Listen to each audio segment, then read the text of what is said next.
How's everybody doing? Kimina Hashiv and Jew. Falchorst gin Ceilidh. Welcome to our Wednesday night Ceilidh. We are here with Keith MacDonald on pipes and Kyle MacDonald on fiddle. I'm Colin MacDonald, and the three of us are brothers and happy to be here. I'm going to hand things over to Kyle to tell us where we are. Thanks, Colin. Hello, everybody. Welcome to Dunvegan. I'm in the house of Archie and Katie Florence Kennedy, our great-grandparents. And I own this house now. So we have to call it your house So now. it's my house now. But only thanks to our granduncle, John Archie Kennedy, who kept the house for many years and at a certain time saved the house by putting a basement under it. So that would have been in the late 90s, I'd say. And the house has a significant place in a lot of our minds and hearts in the Kennedy family. So it's a place where a lot of gatherings have happened here and are thankfully able to continue and still happen like this. I think what I'd like to do is maybe head for a slow air, Morag of Dunvegan. And the reason we've talked about playing this tune today is because it was a favorite song of our great-grandmother, Katie Florence Kennedy. And Katie Florence was a school teacher at several schools. She taught in Glenville, but also at the Brookside Elementary School just near us here. The house is located on Route 19, just on Gillis Road. A lot of folks would recognize it if we had a picture of the outside. But anyway, lucky to be able to pay tribute to Katie Florence because she was a school teacher and also an advocate for maintaining and preserving Gaelic culture and language and art forms. Now, Archie, her husband, was a fiddler and came from the Kennedy family of Inverside, Broad Cove, who were just full of musicians, pipers, dancers, fiddle players, piano players, and step dancers, along with storytellers. It was all there. And we're lucky to pay tribute to that today. Right, boys? Yeah, thanks, Ryan. Of course, thanks to Ryan for coming down today, and we'll play Morag of Dunvegan now. We'll see how that goes.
stuff. That was nice. So It was really nice. Yeah. So our grandfather grew up here, Randy Kennedy, and he was a piper. And Keith got into the pipes, I think, inspired by him. Would you like to tell us a little bit about that? Keith, Yeah, how sure. You got into the pipes? Yeah, there was a pipe band in Inverness that would do events and parades, and our grandfather Randy Kennedy was in the pipe band, and we were used to seeing him out playing at different events in the town and in the community. So that was kind of an inspiration for sure. And hearing the pipes, I think, was kind of interesting and exciting for lots of people, which definitely helped me feel, I was certainly one that was really excited to hear them. So I started to take lessons from Ranny when I was about 10 years old, and was just lucky to have that time on a weekly visits and a weekly schedule. Randy grew up in this house, and there was a lot of piping and along with fiddle music and all other forms of the Gaelic music going on when he was a youngster. But Sandy Boyd was a piper who traveled and taught, and he spent time living here in Dunvegan at this house. So he was a really great teacher, and taught a number of them at that time how to play. So the power of one person was pretty incredible when you look at Sandy Boyd and how he taught everybody in different communities that he traveled to. Even pipers who had been playing for a long time would learn from him. He was quite a character and a great teacher when it came to that. So yeah, definitely lucky to have had time playing in the pipe band with Ranny, and some other family members should be mentioned too in the area, like Kevin Dugas, who's a close cousin. I'd be a second cousin to us, and in the piping realm, he's incredible and really gracious with giving lessons and things to me. So he's been a real mentor of mine too. But we often reminisce too. He'll be the first to say he went over a fair bit to Ranny and Penny's and enjoyed feeling that piping community as much as I did growing up, with a lot of good players in the area. Yeah. So others could be mentioned, like our MacDonald uncles, grand uncles, and Jimmy MacDonald, who still lives in Inverness, was always a part of that group and out in the community playing a lot, and his older brother Harold MacDonald as well. And around Broad Cove Concert, it seemed like all these people came together in the area who could play, and it seemed like there were just tons of pipers. So it felt really cool at that time.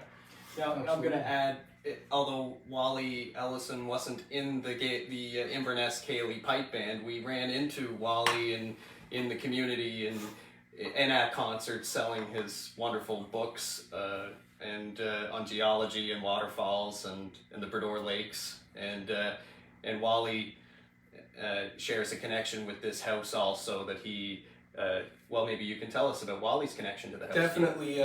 Wally and Ranny were piping pals, and they spent a lot of time playing together. Wally spent some time living here in the house as well, and at that time when Sandy Boyd was here. So the connection is just as close there. He was always present in piping events such as the Antigonish Games. He would be front row and pretty active. You'd want to hear what he had to say on things, and he always has just good tunes. He always had good commentary and good tunes, and want to tell a few stories and have a bit of the chat. It's that piping culture thing that was carried on. So it was very supportive. Yeah, so much so that when we went a few years ago to South Uist, the three of us visited to be part of Ceilidh, and we checked into our B&B, and we we had sort of explored a little bit in the area, and talking to our hosts, we put the connection together that Wally had been at Ceilidh and stayed in the same spots that we were staying, and we sort of had a double take on how close to home that was for us, and made lots of connections through all of the social work Wally had already done. so it's pretty great to feel blessed to make those connections like that. I'm going to take a quick chance to say hello to Morag and Neil Walker in South Uist. Hello, Morag and is. Neil, because I'm going to return to Ceilidh this year, and I'll be hopefully staying with them again. But just before we play another tune, I have a good story about those days when Sandy Boyd lived in the house and Ranny and Wally were learning the chanter and onto the pipes here. It was said about Sandy Boyd he could raise a pipe band in 1 year and from scratch. He did it multiple times. But there were already military pipers in Inverness, so this was an easier one for him to bring together as a band. But the morning of, I believe, 1954 Inverness gathering, Mary McCachran, a local here in Broad Cove, told me that she remembers the band tuning up just out here beside the house. Everyone was in Broad Cove that morning before they got their pipes and all their kilts on, and then they were brought into town. And this would have been headquarters for pipe band headquarters for that morning of Old Home Week, when Inverness was celebrating its 50th anniversary, and still to this day, like the town remembers that fondly. And we have photographs of the pipe band marching across town. But Mary McCachran is a neighbor here, and we had such a funny, enjoyable storytelling moment. Hi, Mary, if you're listening. And she said that she had the most wonderful show in that morning. She was standing out by the front door here, and the band was located up on the old Brookside Loop Road here. It was the public highway at the time, and or close to it, or the old highway, and they were marching down on the old road. So anyway, from my years of duty piping at the Gaelic College, I know that a piper can be pretty distracting close to a road, and it can be pretty exciting for people who aren't expecting to see, Yes. They might just pull over and take a picture. But Well, thinking of our next move here, I might play a set on the fiddle, and just after us talking about Wally, I'm thinking about some tunes in E minor, and a request that Wally always made for the Strathspey Balkan Logan. Sounds good. So I'll probably play a march first in E major, and then go for that. And I'll just dedicate this set out to Phyllis Cote and all of the Ellison family, Leslie, McDaniel, and Eleanor, and Neil, and Johnny Paul, and Neil, and all of that crew. And we're looking forward to having a Ceilidh here at the house with everybody sometime soon. All right, we'll go into some E stuff here. Oh, E for easy, I think.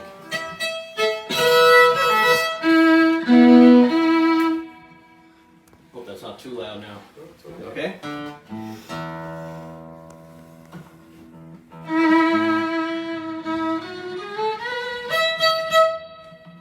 Let me know when you're ready. Good. All right.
Oh. Good tunes. So, we're really happy to get together and have the chance to play some music, especially here at Kyle's place. How long have you been here since you?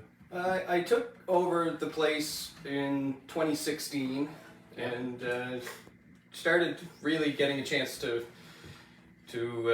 I should say more, it might be later than that, 2017. Yeah, I'd say a year later.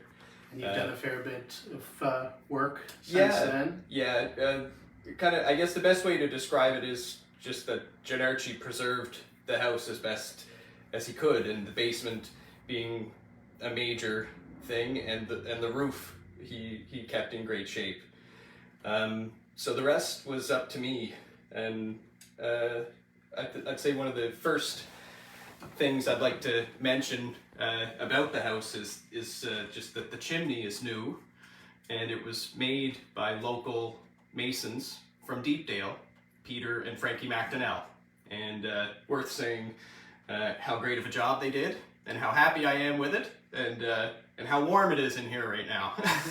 There's a fire on downstairs in the basement, so that was a major project alone, just getting that chimney done, and the best compliment that I got on the chimney is that Gennarchi would have been proud of it. So I think that's nice to be able to say. Yeah, definitely. But I think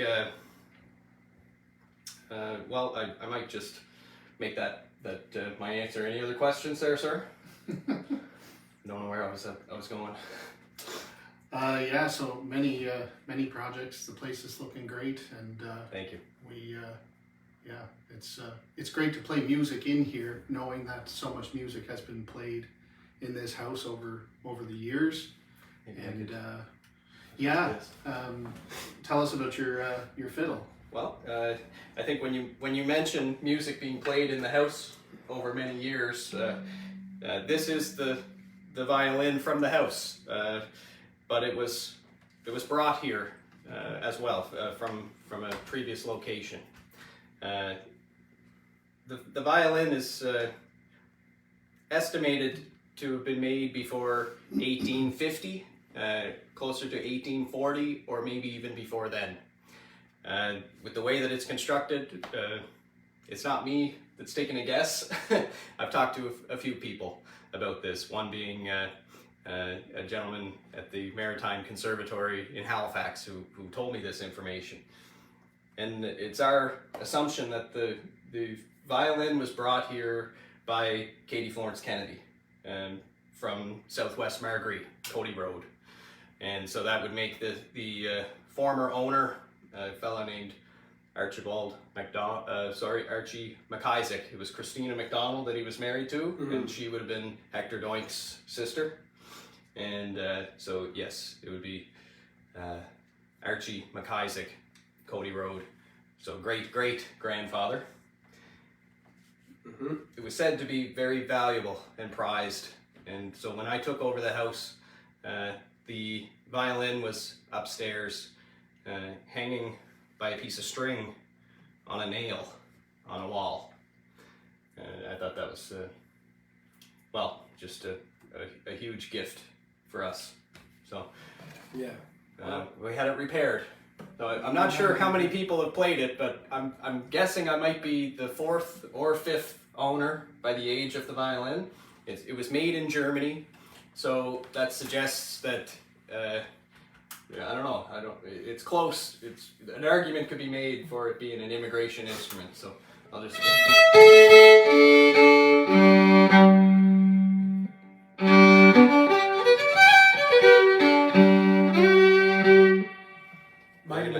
Might have been played by Mozart.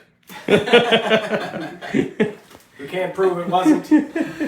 I'd say more likely Angus Chisholm. Let's try it, Tim. All right. I'm kind of having trouble.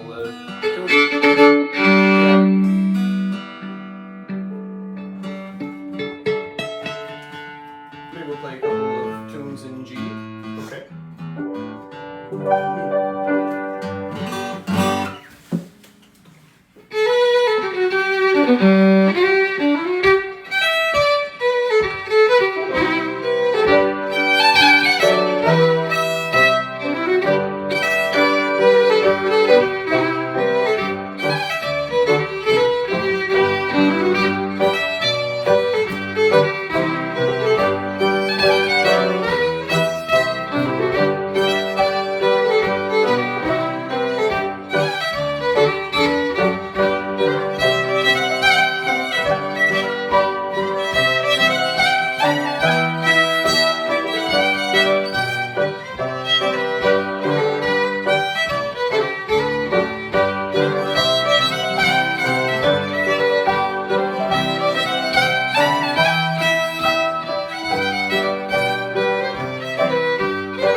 Wicked stuff. That was fun. Thank you, Ryan.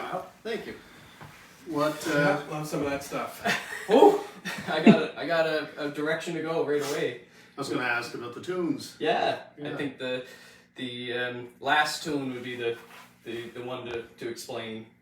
That's Dan Huey McCachran tune, Nice. and it's called The Red Mill. Right. I guess I'm going to try to do something in storytelling here, but it's a great tune. Dan Huey lived in the Glendale area, and I was getting some Dougie vibes there. I started thinking about Am I right? Dougie. Am I right? Yeah. Yeah, okay. Dougie MacDonald is my first teacher and somebody I think of when I play. It's Definitely. hard not to, for me. And I think Dougie found a lot of his own sounds with the fiddle, as fiddlers are expected to. But he was a traditionalist as well. And So when he was a young fella growing up, Dan Huey was related to Dougie. That's what I was going to ask. And you can all YouTube this story. Dougie tells a story about visiting Dan Huey before the Glendale concert, and Dan Huey taught him the Red Mill, and it was a new tune at that time. He said, go down to the concert and play it.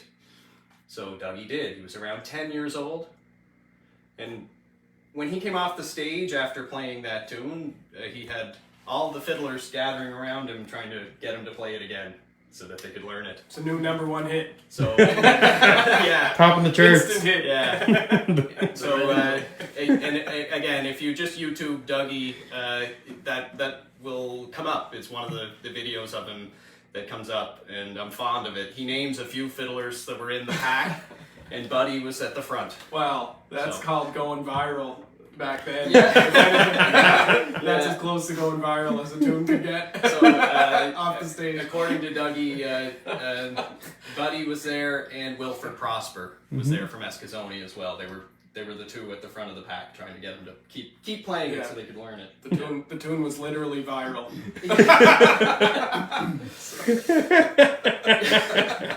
Yeah, sure. Yeah. Person to person rather than. Yeah, but you love those pockets of people. Like that's kind of what we get into with when we talk about music with other players and other people, anybody around. Like One name leads to another. yeah, and Kyle was taught.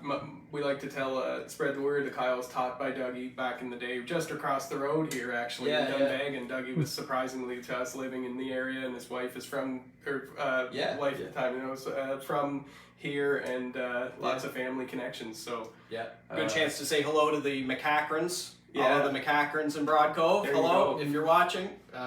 We're thinking of you guys today, and of course of Dougie. We always remember him so fondly, and anyway, couldn't hold back on that story and that connection to this area. So another story I'd like to, if I have time, Back-to-back story. just to talk about the piano you're playing as Shenicus. well. Yeah, Shenicus.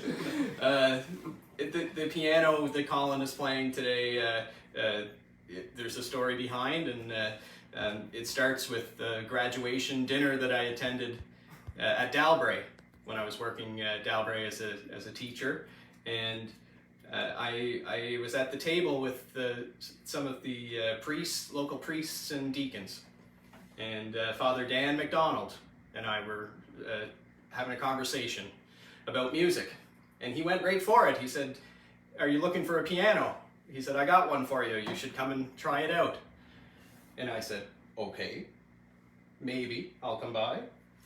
And he said, "It belonged to Father Eugene Morris." And I said, "Are you going to be there Monday? I'll be there Monday or Tuesday. I'm going to check it out." And then he later said that there were several piano players, Mary Jessie Gillis being one, that really liked the piano, and I have a chance here to make the connection with the MacDonalds through Mary Jessie and Mary Jessie Gillis, Randy McClellan, Janina McClellan, into the MacDonalds with Penny, our grandmother Penny. A chance to say hello to Penny as well. We're thinking of Penny today. Yeah, Nana. piano players in the family. And just that they were aware of this piano. Although Piano has a good rep. it had a good reputation. That's a good rap. That's a good rep, yeah. I really don't think that it would be fair to videotape us taking it down the flight of stairs out of the Glebe House in Inverness. Yeah, somehow we didn't get any shots We of didn't that. take any footage of that. videos, but anyway, we had a moving day that ended in a barbecue here, and I had a team with me of people helping, and here it is. So Yeah. Father Eugene Morris, hello, if you're watching, thank you, and Father Dan, I can't tell you enough how much I appreciate this instrument being in our Ceilidh house here. So yeah. Yeah, it That's good enough. gets put to good use, as you can see. Yeah, it's a bell piano as well, just in case anyone's curious. Some folks are curious about those things. It was made in Guelph, and the bell, not Alexander Graham Bell, it was a different company. So anyway, I'd say all that. Do you know how old it is? Yeah, I'd have to lift the top to be sure, but it's turn of the century. We were looking at it, one time. Yeah. 1905, and so many of them were made back then in Canada, and there's where I'm living, there's a lot of chat about them coming in on the Brador and be floated in, and Yeah, moved that way. yeah, been a lot of movement going on in the Brador Lake for anything really, but that would be one of the items that might be coming in on a small boat on the Brador, with a tractor, pretty amazing. Before roads went along the water, as they say back there. Oh, yeah? In Big Pond, yeah. Oh, wow. Like That's the quite a roads phrase. usually used to go from shore to shore instead of run along the water, because that was boat territory. So, anyways, Don't have to pay water. stuff you didn't ask to hear. No potholes in the water. Nobody asked those questions. No potholes in the water. No, There but you if you go. drive down Broadcove Marsh, you might get seasick. There you go. Yeah.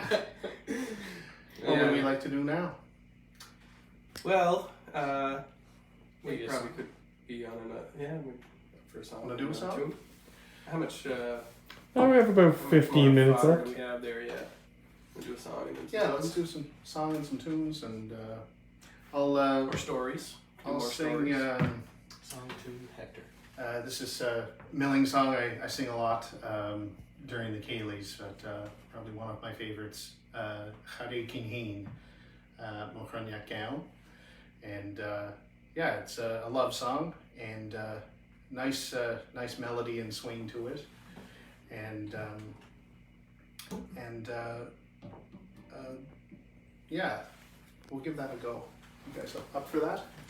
Sure. Yeah. Will yo. That's not it, is it? That's a different one. That's a good one too.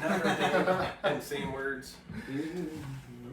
You aro hari aro hare kinhi mochroniac gown. You aro hari aro kimmegut this me visum doch agus cool mochroniac room me. You aro hari aro hare kinhi mochroniac gown. You aro hari aro sound of my girl, my hillock a crud, the yak and the you aro hari aro hare kinhi mochroniac gown. You aro hari aro sket the hoiner crowd clumeen gert gown gun chili to you grum. You aro hari aro hare kinhi mochroniac gown. You aro hari aro hare kin sa mochroniac girl walks on until Sochona me. You aro hari aro hare kinhi mochroniac gown. You aro hari aro hare kin sa mochiat van akker mahe klaukus kodaki. You aro hari aro hare kinhi mochroniac gown. You aro hari aro mas sé tá churá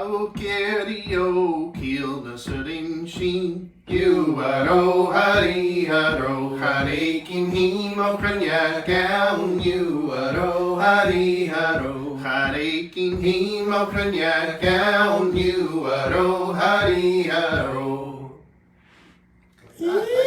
Smatter I do. Smatter I do ochen. Nice, Colin. I believe there's some shin. I guess slow air and meal. Mm-hmm. Kuchak. Yeah, But just in case we need it. sure. Mm-hmm. Well, I'd say, what slow air were you thinking of, Kyle? Just something from down in Marbury Forks. Oh, Cameron Chisholm stuff. Okay. I was just thinking it'd be an option for us to end it with just the fiddle, but Mhm. be like a slow, drawn out Cameron Chisholm thing. Sorry to say all this now, but just an idea. that's okay. We So are we going to play a tune Yeah, we'll Keith play then? a set. We'll keep it there. There's 9/8 jigs. Yeah. So we just thought we'd play a little set of jigs that I learned growing up around the area in Inverness, and they were played in the Inverness pipe band, and they're 9/8 jigs, pretty common for pipe band tunes anywhere, but used to hear a lot of fiddlers play these tunes, and fiddlers would pick tunes from pipers and vice versa around here, which sort of fueled the pipes repertoire with different tunes than we normally hear on pipes in different places, and just lots of cool sharing going on back then, especially in the days of Sandy Boyd and Cameron Chisholm, and they were good pals. They would be there'd be two guys that could be hanging out right here, you know, in the late 40s, early 50s, would be Sandy Boyd and Cameron Chisholm, and you know, others. Bell, possibly. Yeah. So it'd be common to hear these tunes, especially the first one I'm going to play, at a square dance.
love it. Yeah.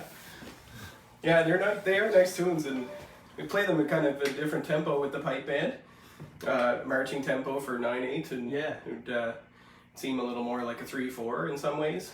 Started with Battle of the Somme being used for both, because a player like Cameron would play it at a square dance and round the expression off. Yeah, So then just, we took those, or you decided to round those accompanying 9/8 marches as well, and geez, that's fun. They to play. really they end up like I think I've heard some people say slip jig, like it ends up being like a slip feels jig. like that, yeah. And after when you play and when you dance at square dances long enough too, you can feel excited to hear something like a little change like that kind of in the mix of a night of sets. So especially the jig sets, which are 2 in West Mabu and on this side of the island, and in Christmas Island, like a lot of places they do the 2 jig sets, so it can shake that up a little bit, and you like to kind of see those tunes, I guess, in different places. I like that. They were really popular celebration tunes, especially the first one and the first 2, for military and stuff, you kind of get an extra hoot for those at the dance. Yeah, it's fun to play at a dance or at festival club. Festival Club, yes. There you go. So we have a couple of options, I guess, Keith. We should chat, but this will probably be our last set that we're going to play. And so we talked about playing a slow air, and but we just have the option to go into a couple of tunes after as well. Mm-hmm. Would you like to go maybe Hector and then Strathspey and Reel? Yeah, sure. To follow it up. All right. I think we have a plan. Keep these on. Beautiful. Yeah, Is that I'd like okay? to thank you all for watching this evening, and hope to see you in person sometime this as we get into the spring and the summer. And keep tuning in. We'll have a Ceilidh same time each week, Wednesdays at 7:30, and Next week we're at the tavern in Port Hood. Hey, Whoa. I'm not. No, I don't know who's on it for music. yeah. I hope it's fun. The Admiral in Port Hood. I think as well it'd be a nice thing for us to mention, of course, that the Gaelic College instructor program is set for the summer, and the website is advertising the sessions. And Keith and I are both going to be on for Youth Session 3. Yeah. We're very excited to head back to the college during the summer. And Keith was just there as an instructor for March break, and Colin, you're heading for And March there break. for this next couple of days. That's right. In a few days. So we're never far from the college, literally or figuratively, I'd say. Yeah. We're thinking about the college all the time, and just check out the summer program. Adult sessions included. Youth and adults are welcome. So we'll send a big thanks out to Colin and the Gaelic. Yeah, thanks for asking us. And to you, Ryan, thanks. No problem. Yeah. So this will be Hector the Hero to start, and another thought just to our grandfather Ranny and grandmother Penny Kennedy, and this is a tune that would be very familiar to both, and one of Papa's favorites, I would say. So we'll go into some tunes after.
Thanks, everybody.